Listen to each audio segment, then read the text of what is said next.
Fox News alert: the U.S. pledging up to $60 million in the fight against terrorists in West Africa, less than a month after the deaths of 4 American soldiers in Niger. Lucas Tomlinson is live for us from the Pentagon. Lucas, is this a sign of more U.S. involvement in West Africa? Sandra, while the State Department pledged millions more in counterterrorism funds, at the United Nations, Ambassador Nikki Haley rejected calls to add more troops in West Africa.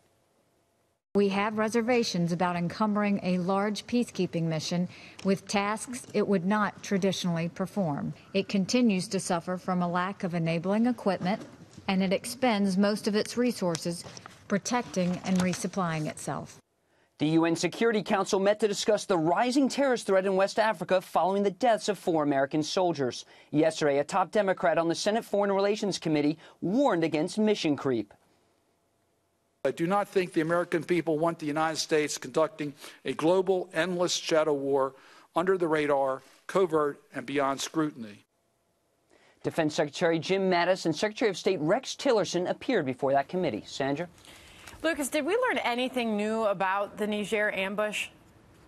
Well, Sandra, we didn't learn anything new about the ambush, but Secretary of Defense Jim Mattis pushed back on any notion that a new war authorization is needed, as some in Congress have requested.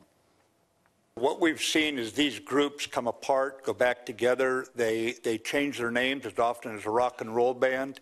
They're keenly aware that they've got certain legal strictures on our side that they can take advantage of. We call it lawfare, where they actually use our laws against us.